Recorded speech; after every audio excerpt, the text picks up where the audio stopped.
감사합니다.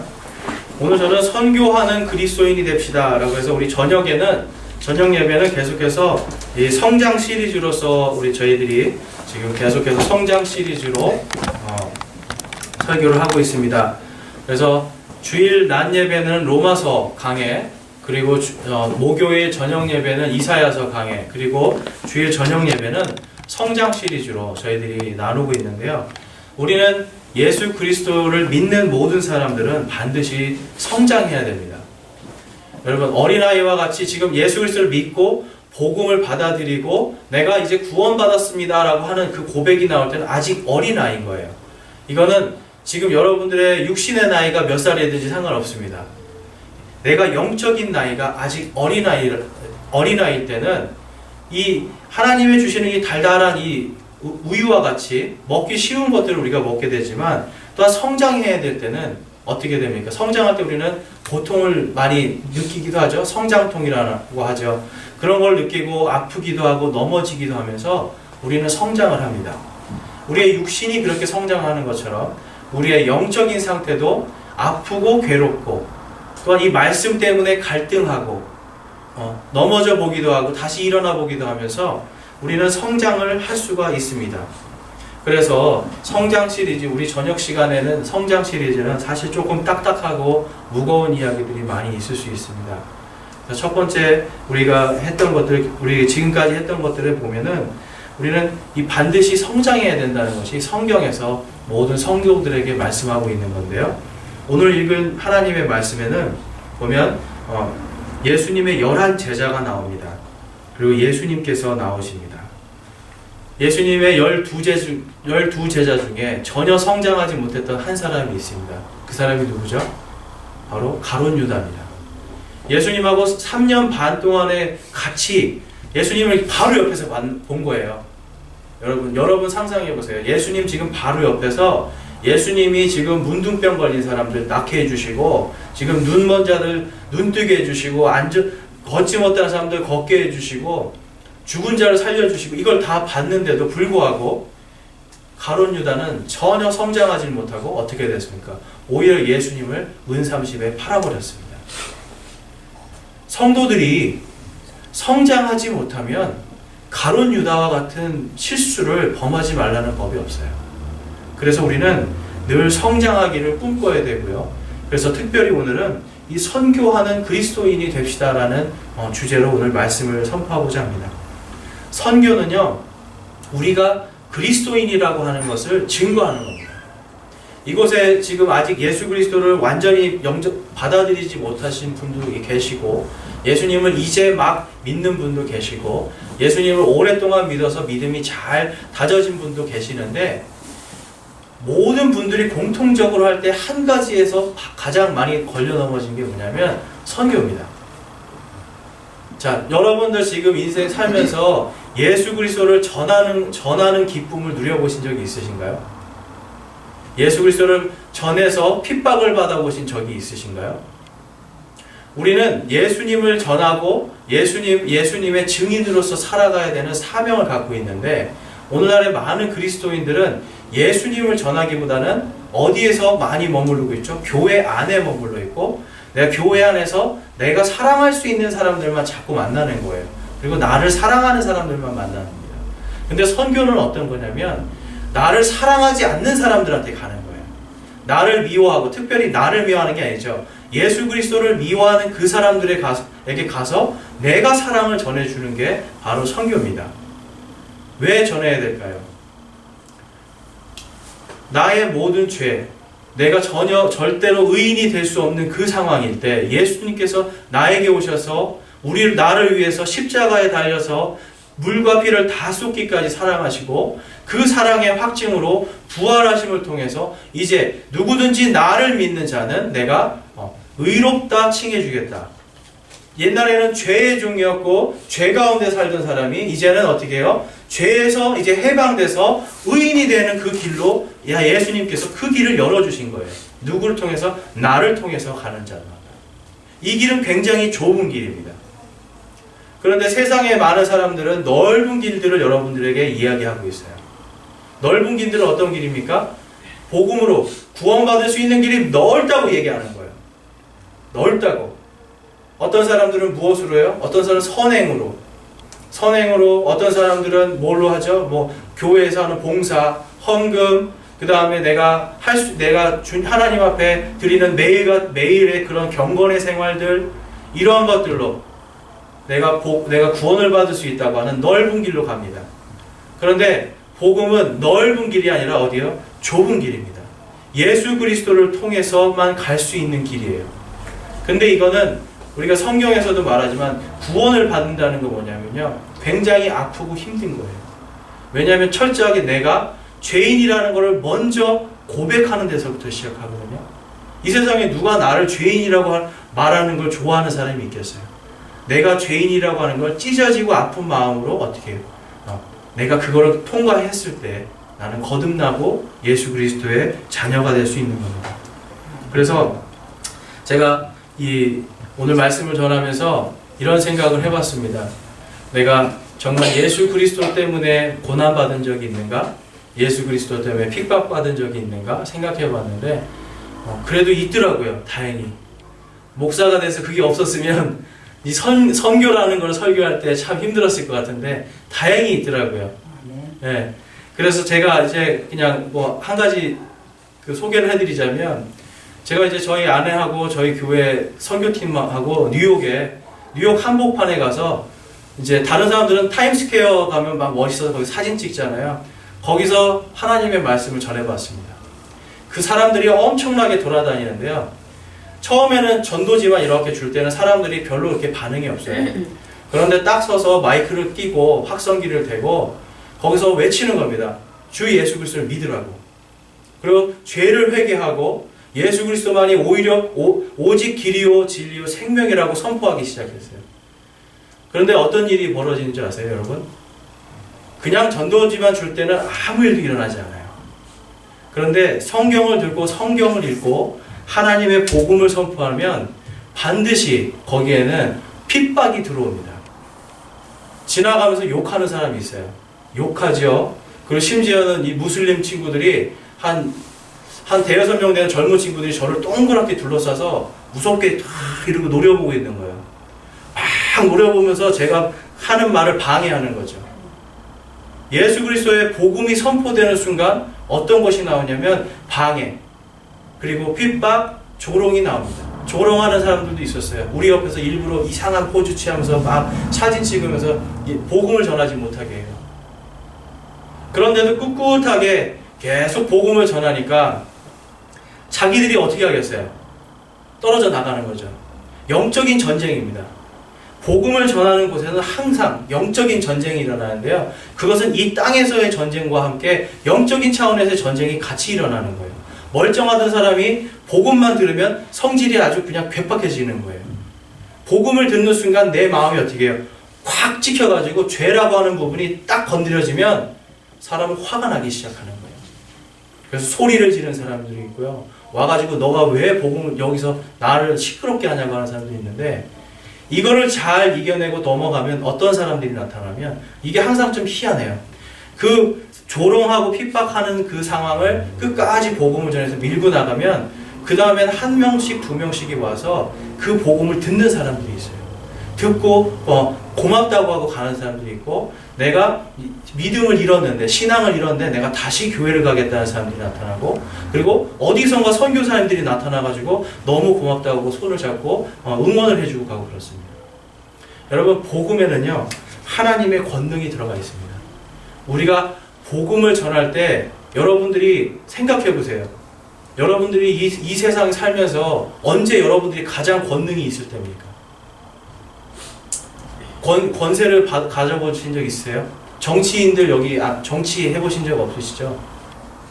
우리는 이 세상에서 권능을 가져볼 기회가 별로 없어요. 그런데 이 세상에서 권능을 가질 수 있는 기회, 그게 뭐냐면 바로 이 복음을 선포할 때 우리는 권능을 가질 수 있습니다. 그러니까 하나님께서 주시는 이 선교라는 건, 선교의 명령은 뭐냐면 바로 하나님께서 우리에게 주시는 하나님의 권능입니다. 우리 오늘 말씀 18절을 한번 보겠습니다. 여기 18절에 보면 이제 예수님께서 제자들에게 오십니다. 예수님께서 그들에게 오셔서 말씀하여 이르시되 하늘과 땅에 있는 모든 권능이 내게 주어졌느니라. 아멘. 근데 그 앞에 16절, 17절에 재미있는 내용이 있어요. 뭐냐면 제자들이 지금 예수님께서 예수님 돌아가시고 나서 돌아가시기 전에 뭐냐면 갈릴리에 가 있으라고 했어요. 지정해 주신 장소가 있었어요. 그런데 거기에 가서 이제 정해 주신 산에 들어가서 있는데 거기에도 보면 여전히 예수님을 경배하는 사람이 있었고 여전히 의심하는 사람이 있었던 거죠. 지금 예수님이 부활하셨어요. 이 사람들은 예수님이 십자가에서 처절하게 돌아가시는 걸 다 목격한 사람들이에요. 그런데 죽으셨던 예수님이 다시 부활해서 지금 이들 앞에 나왔습니다. 여러분 같으면 어떠시겠어요? 와, 이거 정말 하나님이시구나. 내가 3일 낮 3일 밤 후에 부활할 거라고 말하셨는데 정말 내 앞에 나타나셨구나. 그런데 어때요? 여전히 의심하는 사람이 있죠. 이스라엘 민족들을 애굽 땅에서 430년 동안의 종살이 동안에 하나님께서 어떻게 꺼내주셨죠? 10가지의 재앙을 통해서 하나님께서 살아계시는 걸 보여줬어요. 그리고 이 광야를 나오다가 어디를 만나죠? 홍해바다를 만납니다. 홍해바다를 만났는데 하나님께서 어떻게 해주셨죠? 홍해바다를 열어서 마른 땅이 건너가는 것처럼 건너가게 해주셨어요. 그거를 다 이 사람들은 봤어요. 그런데 어떻게 하죠? 배고프다고 울면서 다시 이집트 보내달라고 그러죠. 그리고 고기 안 준다고 또 징징거리면서 이집트 보내달라고 그러죠. 물 안 준다고 또 징징거리면서 이집트 보내달라고 그러죠. 이게 사람입니다. 이게 사람이에요. 아무리 하나님이 살아계신 걸 보여줘도, 그리고 심지어는 부활해서 내가 하나님이라는 것을 보여줘도, 그 증거를 보여줘도 믿지 않는 것이 사람입니다. 그런데 예수님께서는 이제 이들에게, 그 연약한 존재에게 이 땅에서 교회들과 성도들이 해야 될 마지막 위임 명령을 보내주시는데, 그것이 바로 오늘 우리가 읽은 19절 말씀입니다. 우리 함께 읽어보겠습니다. 19절 말씀 시작. 그러므로 너희는 가서 모든 민족들을 가르치고 아버지와 아들과 성령의 이름으로 그들에게 침례를 주며. 여러분, 지금 무슨 말씀을 하는 거냐면, 그 앞절에서 하늘과 땅에 있는 모든 권세를 내가 가졌다. 그리고 그 권능을, 하늘과 땅에 있는 모든 권능을 이제는 어떻게? 너희들에게 줄 테니까 모든 민족들에게 가라고 지금 예수님께서 이들에게 선포하고 계시는 거예요. 복음에는요, 하나님의 능력인데, 이 능력은 뭐냐면 하늘의 능력과 그 다음에 땅의 능력, 이 두 가지의 능력이 들어가 있는 겁니다. 단순히 그냥 이 복음 속에서 우리는 그냥 하늘과 땅에 있는 그냥 능력이구나 이게 생각하는 게 아니라요, 이 능력은 뭐냐면 하늘에 있는 권세, 하늘에 있는 권능, 그 영적인 존재들도 깨트려 엎을 수 있고, 이 땅에서의 모든 권능들도, 권세들도 깨트려 엎을 수 있는 하나님의 권능이에요. 그것이 어디서 나타납니까? 바로 예수 그리스도의 부활에서 나타납니다. 여러분, 이 제자들이나 여기 당시의 초대교회 사람들이요, 예수 그리스도의 십자가만 전한 게 아니에요. 이 사람들은 뭐의 증인들이었냐면 예수 그리스도의 부활의 증인들이었어요. 부활이라고 하는 부분을 믿기가 힘들겠죠. 그런데 성경에서도 그렇고 역사학자들도 그렇고 모두가 무엇을 증거하죠? 예수님의 빈 무덤을 증거해요. 예수님의 빈 무덤. 우리는 그냥 단순히 무덤이 비었나 보다 생각할 수 있어요. 그런데 당시의 로마 법이라는 게 성경에 나와 있죠. 돌로 막아놓고 거기에 황제의 그러니까 인을 치는 거예요. 이거를 뜯는 거는 뭐냐면 곧 황제에 대한 반항이고 반역이기 때문에 이게 뜯어지는 순간 그거를 뜯은 사람은 어떻게 곧바로 처형당하는 거예요. 심지어는 그거를 뜯은 그 지역 자체 전체가 다 쑥대밭이 나는 이 큰일이에요. 그런데 역사에서는 뭐라고 합니까? 그 돌이 굴려져서 움직여졌죠. 그리고 무덤은 비어 있었죠. 그런데 로마 정부에서 어떻게 했나요? 가만히 있었습니다. 로마 정부에서 가만히 있었어요. 당시에 빌라도의 이 예수님을 십자가에 못 박게 한 빌라도의 권세는 그냥 유대인들 대충 아무 사람이나 자기가 죽이고 싶으면 죽일 수 있는 권세예요. 우리나라 조선시대에도 양반들이 그 종들을 죽이고 싶으면 자기가 죽일 수 있는 권세가 있었잖아요. 그거 이상의 권세였어요. 그런데 빌라도는 아무런 거기에 대한 반응을 하지 않습니다. 왜 그랬을까요? 예수님께서 내가 죽고 3일날 3일 밤 후에 내가 부활하겠다고 하는 그것이 이루어졌다는 걸 알게 된 거죠. 우리는 예수 그리스도의 부활이 그냥 단순히 돌무덤 열렸구나, 돌무덤 비었구나 이렇게 여기까지만 생각해요. 근데 정말 역사의 깊은 곳에 들어가서 봤을 때는 당시의 로마 이 황제의 권위는 엄청난 거고요. 그 황제의 권위를 가진 총독의 권위는 황제와 똑같은 거였습니다. 그렇기 때문에 당시에 이 예수님의 제자들이 바깥으로 이제 뛰쳐나오죠. 성령을 받고 이들이 이제는 어떻게 됩니까? 완전히 힘을 얻어서 바깥으로 쫓아나와가지고 무엇을 선포하죠? 예수 그리스도의 부활을 선포합니다. 그런데 더 재밌는 거예요. 예수님을 죽인 사람들이 누구죠? 유대인들, 바리새인들, 서기관들, 제사장들, 그리고 이런 율법학자들, 유대인들이 죽인 거예요. 그런데 이 유대인들이 어떻게 합니까? 예수 그리스도의 부활을 선포하니까 베드로하고 제자를 불러가지고 달래요. 그거 하지 말으라고. 원래는 어떻게 해야 되죠? 그래 너네도 죽어봐라 하고 십자가에 못 박거나 죽일 수 있는 사람인데 그거 하지 말라고 달래요. 근데 베드로는 거기서 당당하게 얘기합니다. 복음을 당당하게 선포합니다. 그래서 오히려 그 안에서 자기들끼리 싸움이 나버려요. 부활했다와 부활하지 않았다 해가지고. 왜 그럴까요? 이들은 예수 그리스도의 그 빈무덤을 알고 있었기 때문에요. 아무리 로마 병정들이 돈의 매수가 돼서 누군가 가져갔다라고 했어도 예수 그리스도께서 살 수 있는 확률이 전혀 없었거든요. 예수님을 마지막 최후로 확인사살한 사람이 로마 병정이죠. 여러분 로마 병정은 그냥 일반 병정이 아니에요. 고도의 훈련을 받은 살인병기들이에요. 그 사람이 마지막에 어떻게 하죠? 예수님의 옆구리를 찌르는데 그 옆구리를 찌르는 곳이 딱 심장 들어가는 곳입니다. 거기를 그냥 콱 찌르니까 어떻게 돼요? 그 안에 있는 물과 피 이게 다 쏟아져 나와버리는 거예요. 살인병기가 한 방에 사람을 죽일 수 있는 사람이 찌른 겁니다. 그런데 그 물과 피를 다 쏟기까지 사랑하신 그 예수님께서 부활하겠다라는 예언을 하셨죠. 그런데 예수님께서 부활하셨습니다. 이 부활은 무엇을 위해서 부활을 하셨습니까?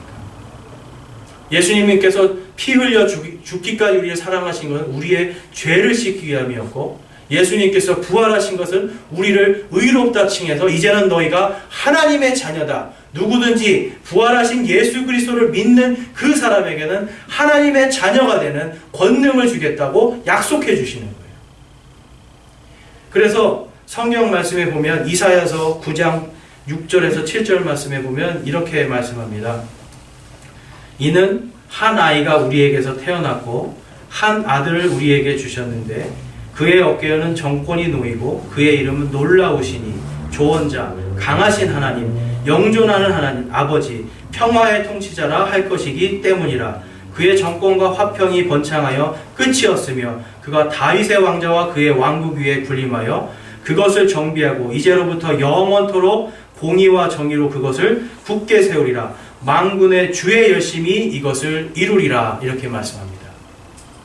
이것은 무엇입니까? 이 땅뿐만 아니라 저 하늘에 있는 저 왕자에까지도 하늘에 있는 것이나 땅에 있는 것이나 그 모든 것들이 예수 그리스도의 이름 앞에 무릎 꿇게 하시고, 그리고 이 땅에 만군의 주의 열심을 통해서 모든 인류의 구원을 약속해 주고 계시는 거예요. 그런데 그 길은 좁은 길입니다. 넓은 길이 아니라 좁은 길입니다. 오직 예수 그리스도를 통해서만 갈 수 있는 좁은 길입니다. 여러분들이 그 길을 걸어갈 때 하늘과 땅에 있는 모든 권세를 가진 예수 그리스도의 그 권능이 여러분에게도 임하고 그 권능을 가지고 여러분들도 세상 속에 나가서 선교를 할 때 하늘에 있는 정사들, 하늘에 있는 영적인 존재들, 땅에서 인간들이 가지고 있는 이 모든 죄악된 어둠들을 어떻게 해요? 하나님의 권능으로 깨트려 버릴 수 있는 거예요. 그러니까 우리가 선교를 한다는 건요, 그냥 나가서 예수님 그냥 전하지, 그냥 예수님, 이게 아니에요. 선교라는 거는 뭐냐면 하늘과 땅에 있는 모든 권세들을 깨트리고 이기는 바로 하나님의 권능입니다. 여러분, 선교를 해야 되겠습니까? 안 해야 되겠습니까? 선교는 우리가 해야 되나 안 해야 되나 이거 선택하는 게 아니에요. 예수 그리스도의 명령입니다.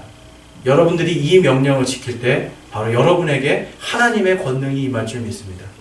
그리고 두 번째로, 선교는 예수님께서 제가 계속 말한 것처럼 교회에 주신 하나님의 명령이에요. 이거는 그냥 여러분 그냥 명령이라는 겁니다. 근데 이거를 이제 예를 들면 왕이 명령을 내리는 걸 우리는 칙령이라고 그러잖아요. 칙령. 이제 영어로 이거를 mandate라고 하는데요. 요거는 그냥 내가 이렇게 명령하는 게 아니라 왕이 명령을 하는 거예요. 왕이 명령했을 때는 어떻게 해야 되죠? 그거를 지켜야 되죠. 어명이요 하고서 말을 했는데 너는 말해라 나는 안 하겠다 그러면 이거는 말이 안 되는 거죠. 어명은 반드시 지켜져야 되는 거죠. 그런데 이 말씀은 예수님께서 이 땅에, 아까 제가 말씀드렸죠, 이사야서에서 말하는 평화의 통치자, 이 땅의 통치자로 오실 예수 그리스도께서 교회들에게, 그 성도들에게 주시는 하나님의 명령입니다. 그래서 19절에서 20절을 우리 다시 한번 읽어보겠습니다. 다시 한번 19절에서 20절 말씀 시작. 그러므로 너희는 가서 모든 민족들을 가르치고 아버지와 아들과 성령의 이름으로 그들에게 침례를 주며 무엇이든지 내가 너희에게 명령한 모든 것을 그들에게 가르쳐 지키게 하라. 보라, 내가 세상의 끝까지 항상 너희와 함께 있느니라 하시니라. 아멘. 여기에 선교의 대상이 정확하게 나오죠. 선교의 대상은 뭡니까? 모든 민족들에게. 모든 민족들에게입니다. 지금 우리나라도 엄청나게 많은 외국 사람이 들어와 있죠.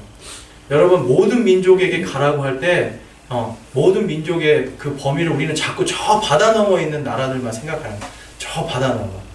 근데 지금은 어때요? 당시에 로마 시대도 어때요? 커다란 제국 안에서 각 나라 사람들이 다 왔다 갔다 움직이는 거예요. 근데 특별히 이스라엘은 유럽과 아프리카, 그리고 어디죠? 유럽과 아프리카와 그리고 아시아를 연결해주는 통로예요. 거기가 통로라고요. 그리고 거기가 비옥한 땅이에요. 그렇기 때문에 거기에는 전 세계 모든 사람들이 왔었습니다. 거기에는. 근데 예수님께서 그래서 뭐라고 말씀하시는 거예요?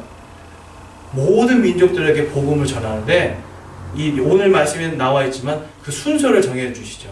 예루살렘과 온 유대와 사마리아와 땅의 맨 끝 지역, 당시의 땅의 맨 끝 지역이라는 의미는 사람들은 그냥, 예수님은 이 전 세계를 말씀하신 건데 사람들 머릿속에는 스페인이었어요. 스페인이 딱 끝이었어요.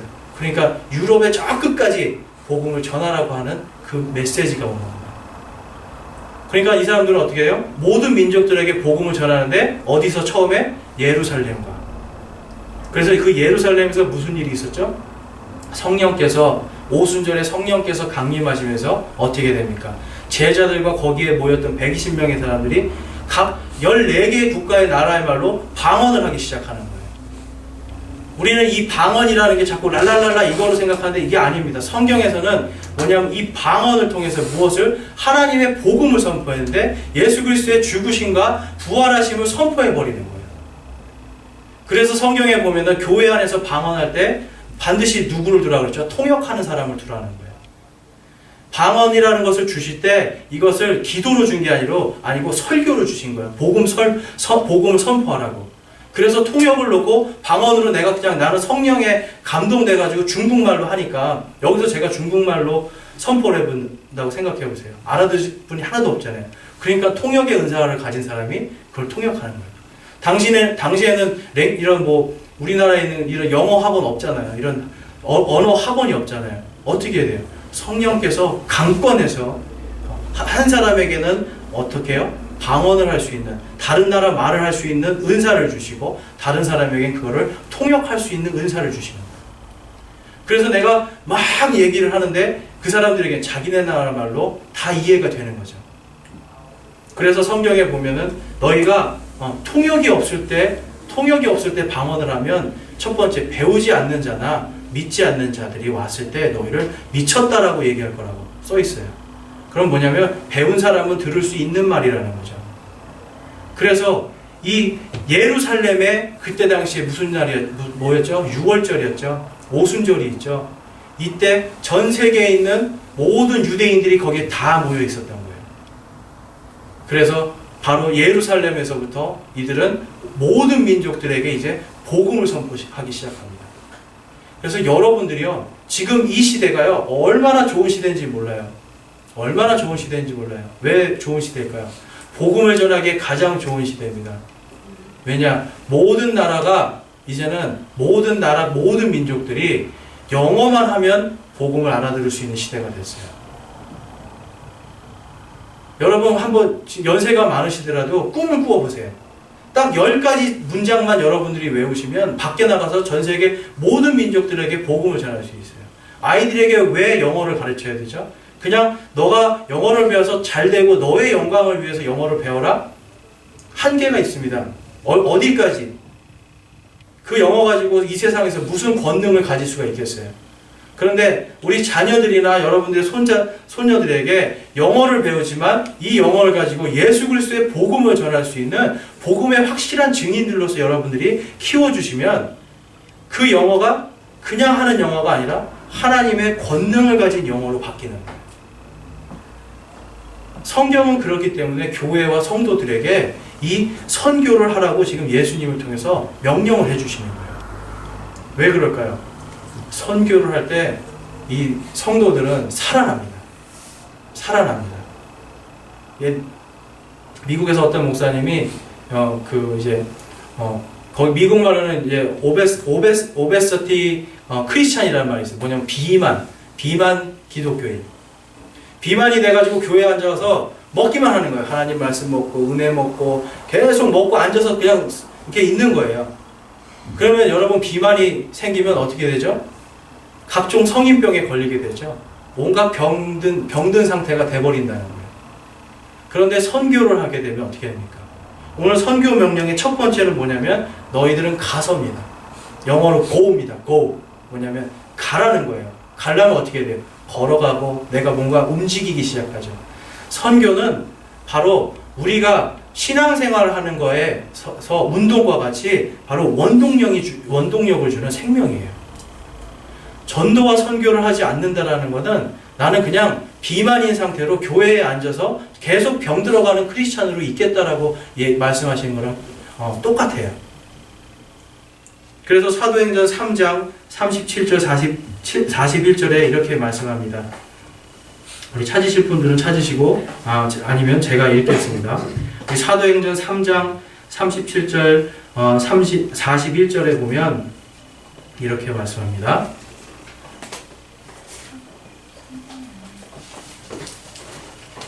네?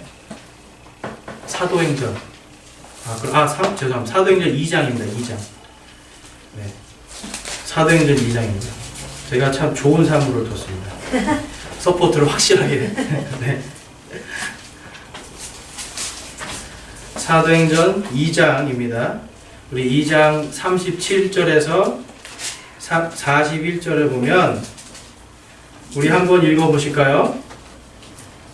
이 말씀 여러분들은 한번 듣고 정말 이러한 일이 있을 수 있구나 이런 거 한번 여러분 한번 보시기 바랍니다. 우리 함께 읽겠습니다. 시작. 이제 그들이 이 말을 듣고 마음속으로 찔려 베드로와 나머지 사도들에게 이르되 사람들아 형제들아 우리가 어찌할까 하거늘 이에 베드로가 그들에게 이르되 회개하고 너희 각 사람이 예수 그리스도의 이름으로 침례를 받아 죄들의 사면을 얻으라.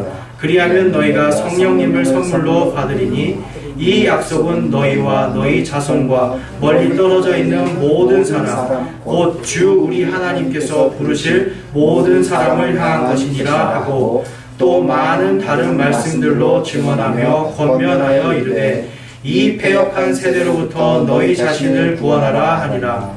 그때에 그의 말을 기쁘게 받아들인 자들이 심례를 받으매 바로 그날에 3,000혼가량이 그들에게 더해지니라.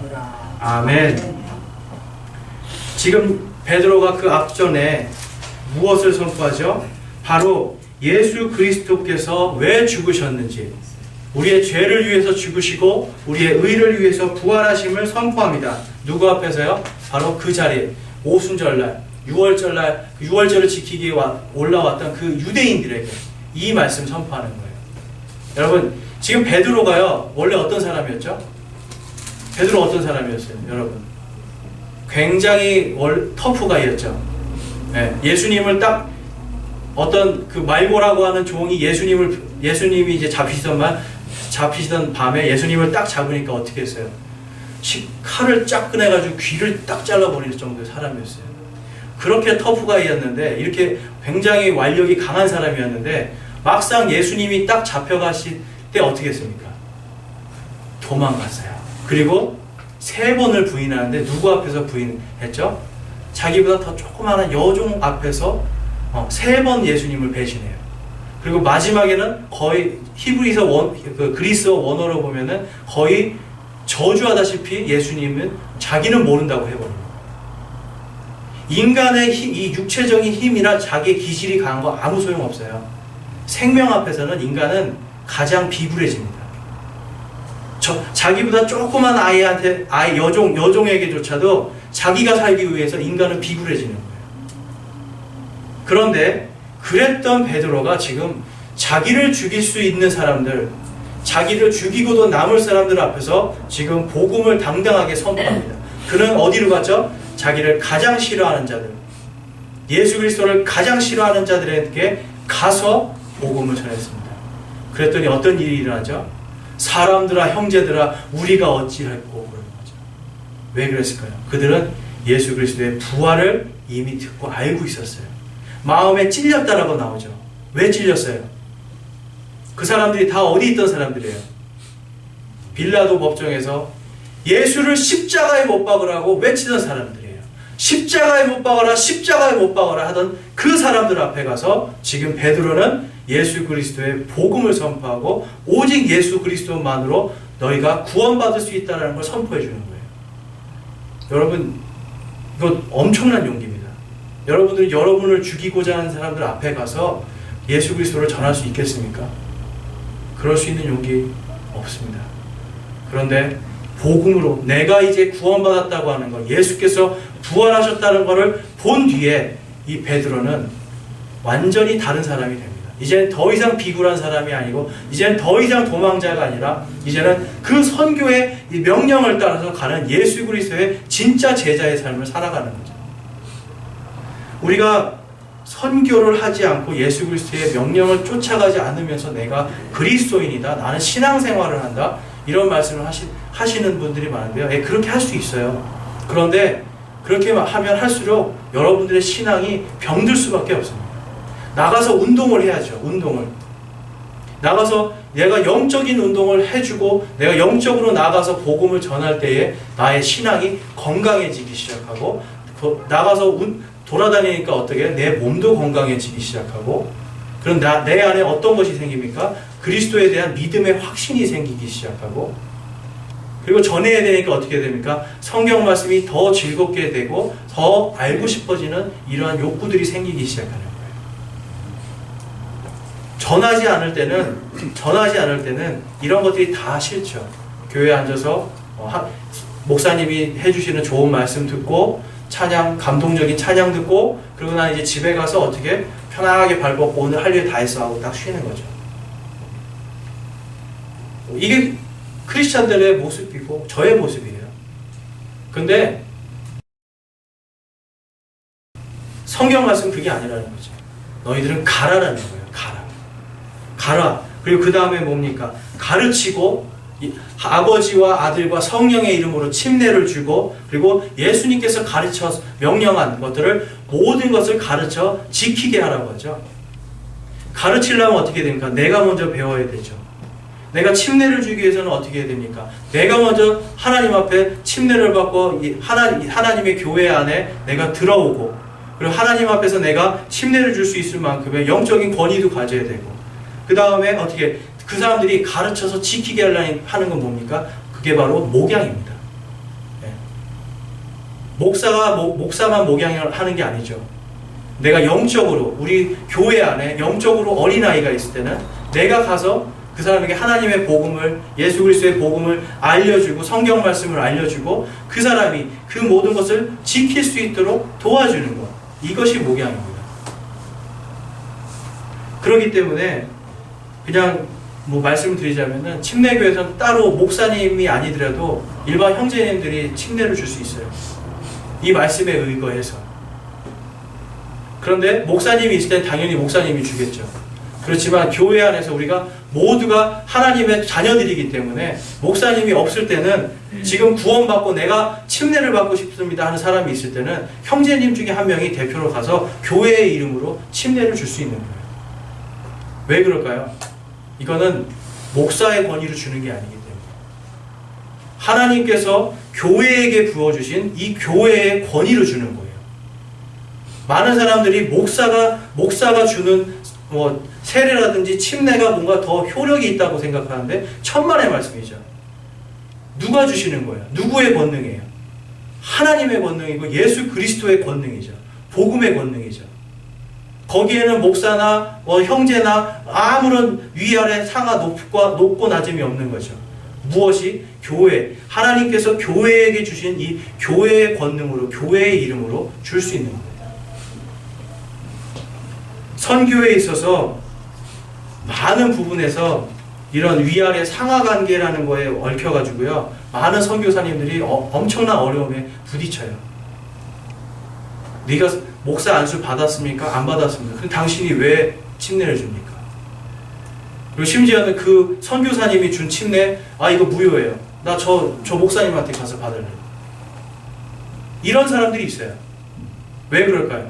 선교에 이 복음의 권능이 어디서부터 나오는가를 잊어버리기 때문에, 복음의 권능은 하나님에게서 나오는 거죠. 하나님께서 교회에게 주신 이 명령대로 가는 거고, 교회가 주고 또 내가 하나님의 자녀로서 내가 주었을 때는 이 권능은 나의 권능이 아니라 하나님으로부터 내려오는 하나님의 권능으로 준다는 거죠. 복음에는요, 여러분, 하나님의 권능이 철저하게 있는 거죠. 근데 그 권능이 어디에게 주어졌냐면 교회에게 주어졌습니다. 몇 명이 모이면 교회가 될까요? 몇 명이 모이면 교회가 됩니까? 성경에는 두세 사람이 내 이름으로 모인 곳에 내가 그들과 함께 있겠다 하셨죠? 오늘 여기 몇 명 모였죠? 네, 오늘 저희 교회 저녁 예배 부흥했습니다. 두세 사람만 모여도 하나님께서 그들과 예수님께서 함께 계시다고 했는데, 지금 이 많은 인원들이 이 자리에 모여서 지금 복음을 듣고 있잖아요. 예수님께서 지금 이 자리에 계시잖아요. 지금 예수님의 그 권능이 여러분 한 사람 한 사람에게 지금 다 명령으로 심겨져 있는 겁니다. 그래서 우리는 하나님께서 주신 이 교회에게 주신 이 사명을 가서 전하고, 누구에게? 모든 민족들에게. 어디서부터? 지금 내가 있는 바로 여기서부터 이 복음을 전하면서 나아갈 때 우리는 살아서 생명력 넘치는 신앙생활을 할 수 있게 돼요. 종교생활이 아니라 참다운 그리스도인으로서의 제자로서의 삶을 살 수 있게 된다는 거죠.